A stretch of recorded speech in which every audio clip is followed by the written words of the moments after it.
નાગેશ્વર જ્યોતિર્લિંગ ભગવાન શિવના 12 જ્યોતિર્લિંગો પૈકીનું એક અત્યંત પવિત્ર અને મહત્વપૂર્ણ ધામ છે. તે ગુજરાત રાજ્યમાં દેવભૂમિ દ્વારકા જિલ્લામાં દ્વારકા શહેર અને બેટ દ્વારકા ટાપુ વચ્ચેના માર્ગ પર આવેલું છે. સ્થાન અને ઓળખ.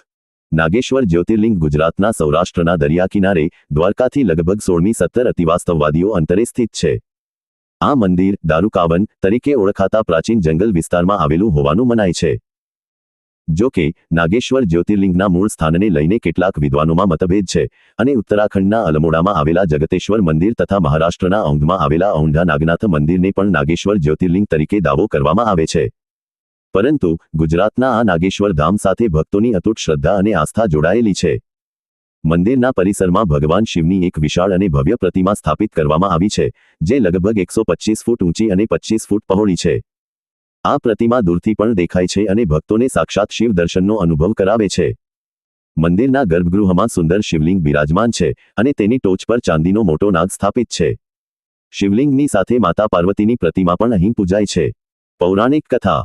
શિવપુરાણ અનુસાર નાગેશ્વર જ્યોતિર્લિંગની ઉત્પત્તિ એક દારૂકા નામની રાક્ષસી અને ભગવાન શિવના પરમ ભક્ત સુપ્રિયની કથા સાથે જોડાયેલી છે. પ્રાચીન કાળમાં પશ્ચિમ સમુદ્રના કિનારે દારૂક નામનું એક વન હતું, જ્યાં દારૂકા નામની એક રાક્ષસી તેના પતિ દારૂક સાથે રહેતી હતી. દારૂકાએ દેવી પાર્વતીને પ્રસન્ન કરીને તેમની પાસેથી વરદાન મેળવ્યું હતું કે તે આ જંગલને પોતાની ઈચ્છા મુજબ ગમે ત્યાં લઈ જઈ શકે છે.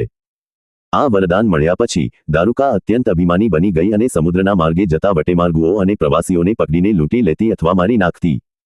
એક વખત દારૂકા રાક્ષસીએ નૌકાઓના એક મોટા કાફલાને પકડીને તમામને કેદી બનાવ્યા. આ કાફલામાં સુપ્રિય નામનો એક વણિક પણ હતો, જે ભગવાન શિવનો પરમ ભક્ત હતો.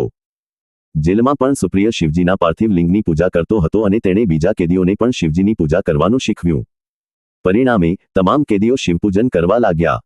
જ્યારે દારૂકા રાક્ષસીને આ વાતની જાણ થઈ, ત્યારે તે ક્રોધિત થઈ અને સુપ્રિયને મારી નાખવાનો આદેશ આપ્યો. સુપ્રિયે ભગવાન શિવને આ સંકટમાંથી ઉગારી લેવાની પ્રાર્થના કરી. સુપ્રિયની પ્રાર્થના સાંભળીને ભગવાન શિવ જમીનમાંથી જ્યોતિર્લિંગના રૂપમાં પ્રગટ થયા. તેમણે દારૂકનો વધ કર્યો અને સુપ્રિયને અભયદાન આપ્યું. ત્યારથી ભગવાન શિવએ દારૂકાવનમાં જ્યોતિર્લિંગ સ્વરૂપે કાયમ માટે નિવાસ કરવાનું વચન આપ્યું. એવું પણ મનાય છે કે ભગવાન શ્રીકૃષ્ણે દ્વારકા નગરીનું નિર્માણ કરતા પહેલા સ્વયં આ ભૂમિ પર નાગેશ્વરની પૂજા કરી.